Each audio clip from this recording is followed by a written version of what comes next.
All right, everybody, we're back. Mark Wahlberg's going to be out in just 1 second. But first, if you were watching television on Monday night, you probably saw this incredible TV movie based on the life of Martha Stewart. It was called Martha Inc., the Martha Stewart story, and it starred Sybil Shepherd, and it painted a very unflattering picture of Martha Stewart. Here's a clip from that movie. We have some special friends to help me bake a birthday cake. They'll be our cookie of the week. And of course, we're going to learn something new. So stay tuned. It'll be fun. And cut. Who opened 3 bottles of wine? Do you know how much a good bottle of red wine costs? And for God's sake, did I not ask for Merlot? Well, believe it or not, pretty rough stuff. Believe it or not, the movie got such good ratings that the network has already scheduled another movie for next week based on Sybil Shepherd's life while she was making Martha Inc. Yeah, and it also looks pretty incredible. Here's a clip. And of course, we're going to learn something new. So stay tuned. It'll be fun. And cut. Who opened 3 bottles of wine? Do you know how much a good bottle of wine costs? For God's sakes, did I not ask for Merlot? And cut. Who wrote this? It sounds like something. It's horrible. It's not like Martha Stewart. Do you know who I am? I'm Sybil Shepherd. Ba-da-ba-da-bum.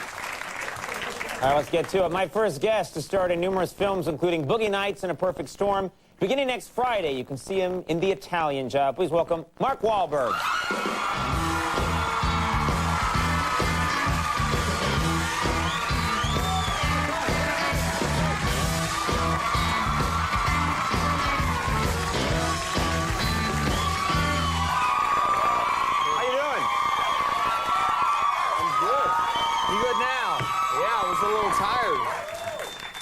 Woke me up, makes me want to go back to rapping in underwear mode. Yeah. The Backstreet Boy. Now, why are the guys cheering that? That's always... You know, the guys like, no, put the underwear back on. You know, they have your, you know, the letters of your name written on their stomach.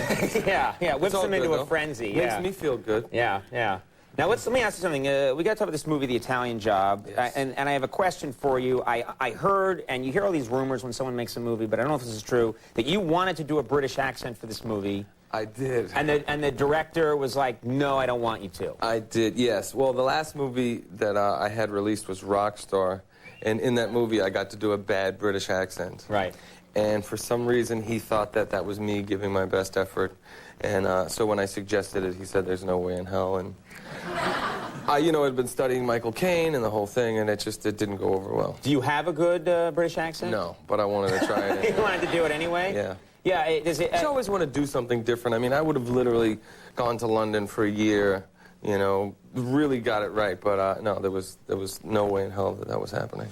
Every time that I've required to do a British accent, even if I really try, it always comes out as Dick Van Dyke in Chitty Chitty Bang Bang. Actually, no, Mary Poppins, yeah, but it's always like, hello, Governor, how are ya? That's not bad. Like, it's better than mine. Yeah, what movie am I going to get cast in as that? That's not going to work. You'd be surprised. Now, every time I see a clip from this movie, I see stunts. There are these really cool stunts that you do in these Mini Coopers, which are very cool cars. But I didn't think that they'd be great for stunts. You know, I always think they'd have like a little egg beater engine or something. These things got a lot of power. It's like being in a turbocharged golf cart, but it handles like a Ferrari. Why not do it in a turbocharged golf cart? Fine by me. I don't know. I think with a really bad British accent. Exactly. Well, that's a big movie right there, especially in the summertime. I'm going to make that movie. All right. And it's going to be like, it's going to be, yeah, you and me will be in it. It'll be a buddy comedy. You'll be two of us going like, hello, Governor. Like driving around. That's it. You would have to have a golf cart without a windshield too, so you could let your legs hang out. They had to customize Charlize's the classic Mini. She actually sat in the back seat. Is that true? When she drove. Yeah, she's quite a big girl. She's a tall, and a crazy driver too. So you drove with Charlize Theron, and she was nuts? I drove with her twice. We were supposed to do 2 scenes in her car. The first scene, before we rehearsed the scene, I threw up all over the place. Because she's a psychotic driver. I'm in the passenger seat of a Mini Cooper after lunch, and you know, it's being in a stick shift and you don't have control. Right. It's not fun. So we actually omitted the last scene. Really? Yeah. Just because it wasn't. It wasn't happening. I got sick enough on The Perfect Storm. I've had my share. Right, because no one wants to just see a vomit-coated Mini Cooper go by. Exactly. That's not big box office for anybody. And, you know, she was, you know, so quick to tell the story, and the director was embarrassed. He didn't want her to tell the story because, you know, he didn't want him to come across as soft. But, you know, I've been one, you know, I'm going back to church, and I'm looking for sympathy, so. See, I think women love it when you show a soft side. You know? They love it when you admit a vulnerability. If I'd have known that, I'd have done a couple more crying scenes in this movie. Just start crying at any point during this interview. Yes, and exactly. yeah. You know what? I may. You may just start. You may break down weeping at any point. Yeah. Just go for it. Don't let me stop you. Oh, don't worry. Now, I've been hamming it up lately, so. There's a, you know, you've had a lot of success in film, and I think one of the reasons, and there's probably a lot of reasons, is that you've got a great stare. Like just when you give that stare, it's an intimidating stare that not everyone can do. I mean, I know for me, I can't do that. You just did a great stare when they showed that Larry King picture. You had a great stare.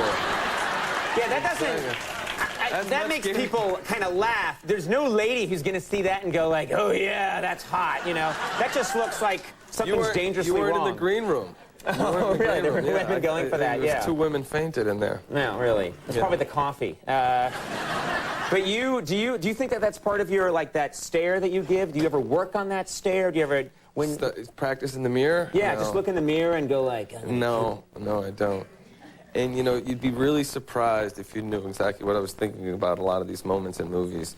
When I'm supposed to be staring, like there's a moment in Boogie Nights, it just kind of happened where I'm staring off into space for a while in the firecracker scene, and then finally I wake up out of it, but I just blanked out. I was thinking about golf or something. Right. Yeah. But that's great, because people see that and go like, wow, what a great actor and his method. And you're like, oh, I'm sorry, I just zoned out for a second.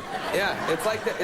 It's true, though. It's like that Pacino moment in The Godfather when he's about to kill the cop and the other guy in the restaurant. Right. And, you know, and his eyes are just kind of darting back and forth. Right. You just wiggle your eyes around a little bit. People, you don't have to think about anything. You don't want to hear it. There's just someone dangling keys off camera. I'm not, you know, thinking about exactly. I'm not thinking about, you know, where I went as a kid to, you know, when I was sad and wanted to be alone, and what that place smells like. I'm thinking about golf. You should have your own acting school where you just tell people, you're not thinking about golf enough. Exactly. And you yell at them and slap them around. Exactly. Why go to the actor's studio? I feel moronic asking this question, but I have to because I've heard this, and I have to know if it's true or not. I've heard that you have a third nipple, and I want to know if that's true. Yes.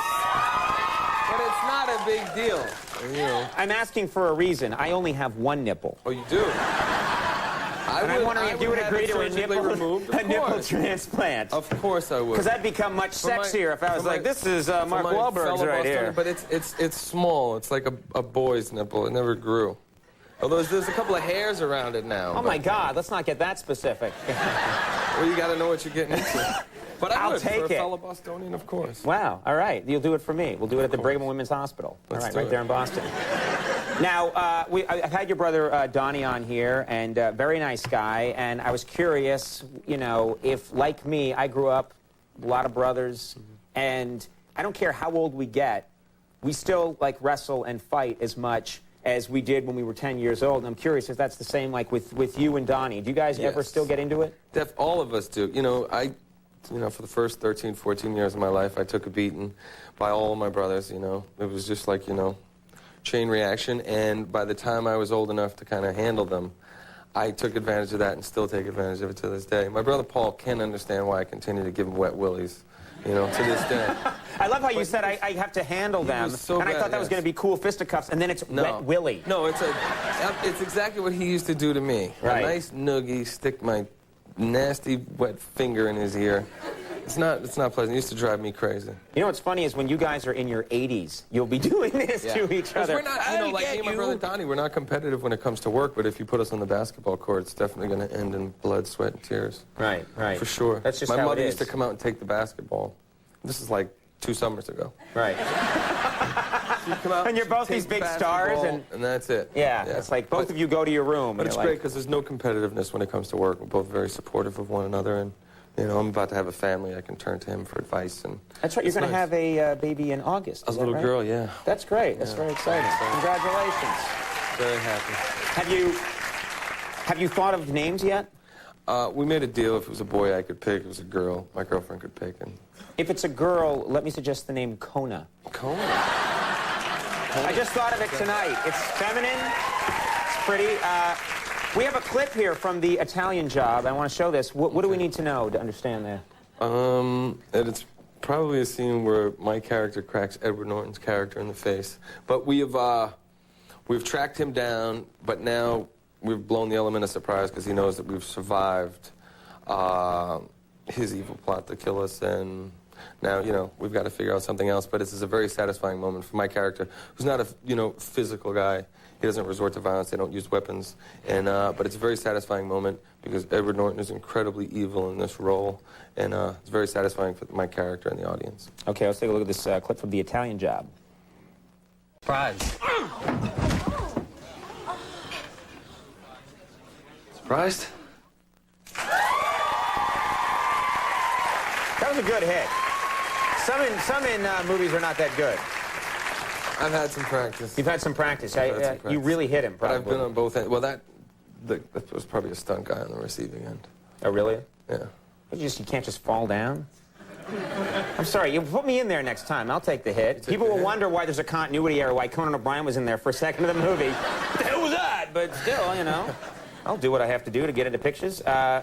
The Italian Job opens next Friday. Mark, thanks a lot for being Mike. here. Thanks for having me. Continued success. Mark Wahlberg, Jerry Ryan coming up. We'll take a break. We'll be right back.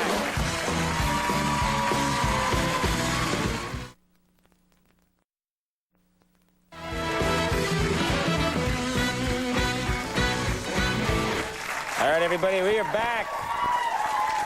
We got a great show tonight. We got an amazing show coming up tomorrow night from the movie Bruce Almighty. Jim Carrey is going to be here. Come on, you can watch it on TV. It'll be just as good. From the movie Wrong Turn, Eliza Dushku will be here. And from Mama Gina's School of Womanly Arts here in New York City, Mama Gina going to be in town, so... Good show.